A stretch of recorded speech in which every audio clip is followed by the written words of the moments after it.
Okay kids, welcome back to the shop. Remember in one of my previous videos, my Triumph drivetrain was making a knocking noise? Listen to it. Well, I discovered what the problem was. It was the chain and sprockets.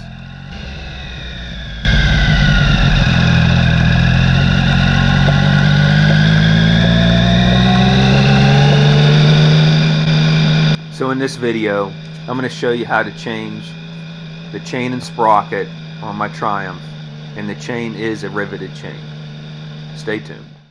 This is my 2009 Triumph Sprint ST. Got about 48,000 miles on it. This is my daily rider. We're going to have to take the guards off. Also, I have the new parts. You see right there, there's a chain splitter. Keep that in mind. You'll see why. Alright guys, I'm going to try to give you a close-up of what I was doing, how this works. Obviously I don't have a master to press on, but I can show you. So first what I did was I ground off the rivets here, and then I used my chain brake. And the way this works is this comes apart. This is a Amazon special, but I think they're all pretty much the same. This thing screws out. Okay. Then you have your pin. There's several of them. You have to pick the right pin for the size of chain. So you put it in like that, and you put this in.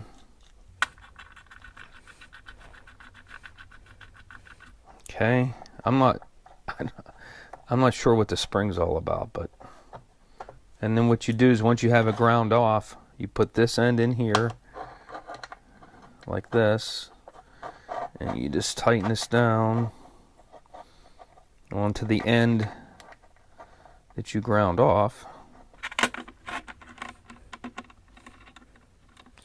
And then you put your wrench on it and you tighten it down, and it presses it out. What you have to do is you have to go between this one and this one, work your way, and it just presses right out. It's pretty simple to use. A lot better than that hammer and chisel thing. And then when we put it together, when you press on the master link, what you have to do first is measure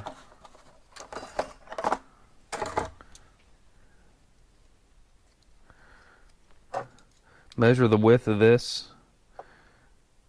Now obviously if you don't have calipers, you can use anything. So I got a scale here. You can do it with a scale. So once you have that number, then you need to press the link back together, and you have these two tools here. So this fits over the back of the rivet like this. This fits on like this, and okay, the other way around. This goes on the back, on the bottom. They only go on one way. We have to disassemble this thing, take that nonsense out, and look, see, it only goes on one way. This one doesn't go in here, so go like that. You don't have to put that back in, but you can. And then you put your chain in, and you see how that rides in the groove there. And then you see here how this goes over top of the master link. And then what you will do,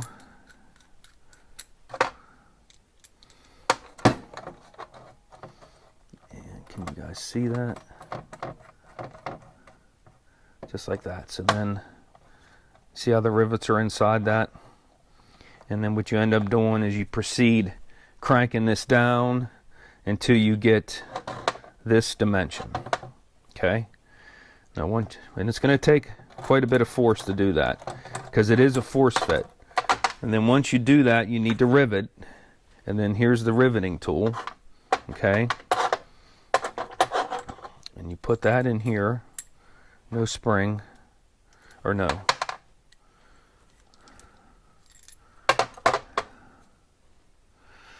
think you do use a spring.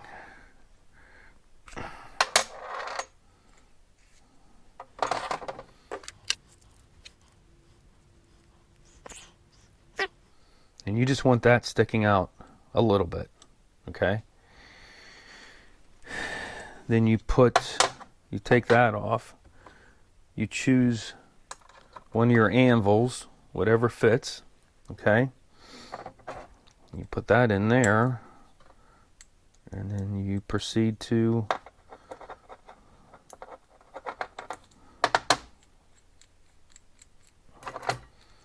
see how that fits in the anvil, and then you proceed to smash it down, okay?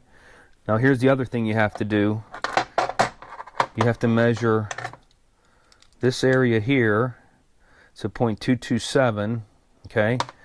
So as you smash this down, you want to smash it to the same diameter as this, okay?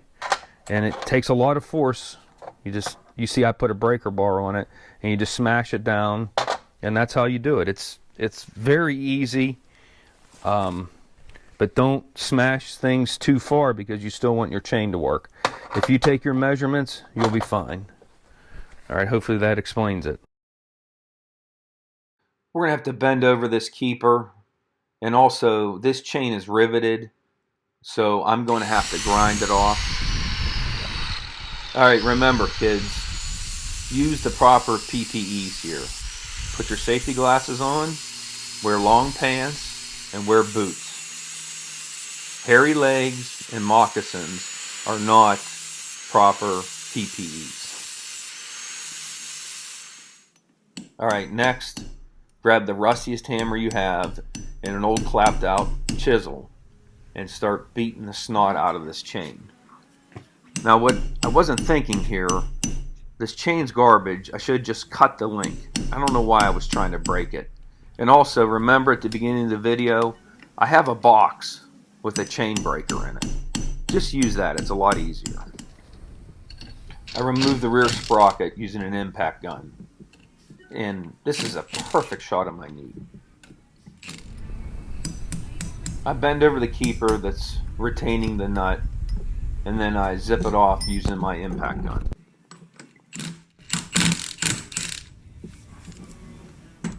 Okay, let's see what we got here. There's the old sprocket, obviously. That one looked a little worn. You could see this one, the teeth are rolled. And this is the outside, I think. I guess I should have paid attention more, huh? This is the outside. I don't know. I don't think it matters. But anyhow, you can see how it's rolled, and look how it's biting into the side here. Let's open up the new one, or old one, new one. Let's open up one of them. OEM parts. Actually was kicking around buying a scrambler instead of replacing these parts, but it was a used scrambler, but the dealer didn't want to give me enough money for my ST, so I was like, we're not doing it. Alright, here's the new one. It looks like it's bi-directional. Yeah, and you can see, hopefully you guys can see that.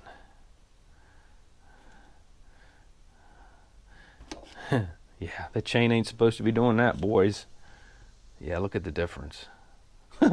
Geez, wonder why it was making a clicking noise. Alright, let's get that out of the way.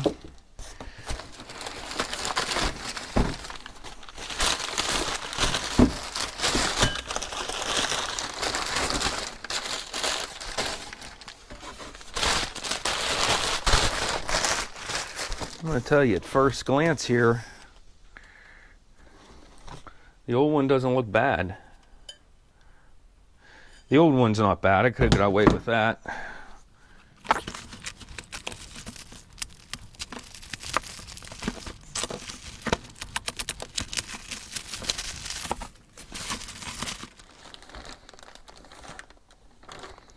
Okay, where's the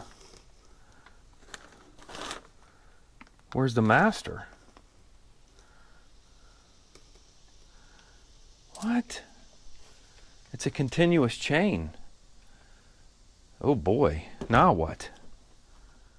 Huh. Who didn't see that coming? Oh my, I don't know what to do. I guess I'm gonna have to buy a master. Okay guys, I called the local dealer who is a satellite dealer for a Triumph dealer. Does that make sense? So I called him and his first reaction was, what? I've never heard of that. And I said, yeah, could you imagine what the cost would be if I had Triumph put this on? The whole swing arm would need removed. The rear shock, everything. I have a single-sided swing arm, but the labor would be astronomical. So I called the Triumph dealer where I bought this. It's about 25 miles away. The other one was literally 2 miles here. So I call him up and I tell him, he goes, yeah, he goes, I've never heard of that. And I go, well, I feel better. So he looked it up. He looked up my information. It actually took us a while digging around. He was very good about it to figure out, what we needed. It is a 530. It's a 530 X. It's an X ring, not an O ring. And really the way we found out was from the old chain. You see it's written right here, EK530 SRX2. So the new chain isn't marked, and he really didn't have information on his computer. He spent probably 20 minutes to a half hour. Ended up, he ordered it for me. It's $9. $9, and it'll be here in a week. So that's something to think about, guys. The next time you order a chain from the dealer or from anyone, make sure that it's 2 pieces. If it's not, get your riveted master link.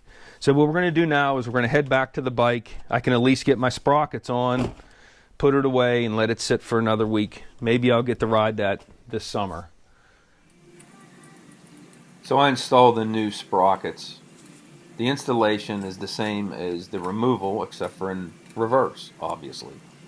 Just remember to torque all the bolts and nuts, everything, to the factory specs. Alright, we got to split this new chain. Let's break out the grinder, chisel, and hammer.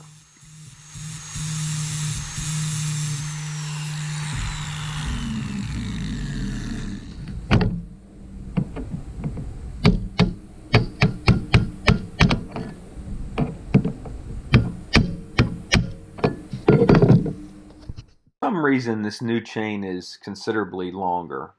You can see here. So what I'm going to do is I'm going to cut the new chain to match the old chain. And what I did do before this is I checked the adjustment on the bike of the chain, its limits, how tight it can be, how loose it could be, and I'm about in the center. So we'll be good. This time I remembered that I do have a chain brake. So obviously I'm using it. Now remember, you still have to grind the rivets off before you can use the chain brake. That worked. As you see here, I got the chain on the bike. I'm getting the master link set in place.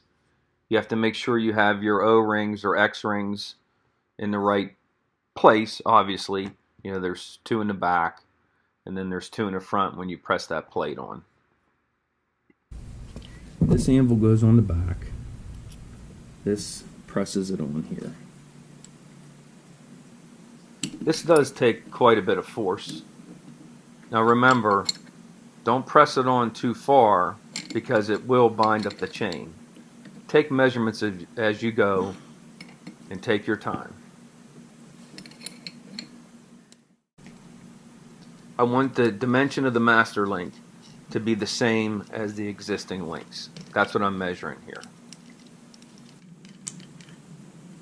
Riveting the chain takes quite a bit of force. As you see here, I have a breaker bar on this. Also, as you're peening over this, you have to take measurements. You want the diameter of the peened rivet to be the same as the other rivets on the chain.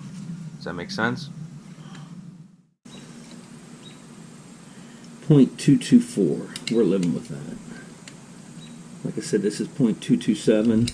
We were shooting for .226. That's what these are. That's going to be fine. Well, I took it for a little spin and no more knocking. Seems like we fixed the problem. Hope you enjoyed the video. Thanks for watching. Please subscribe.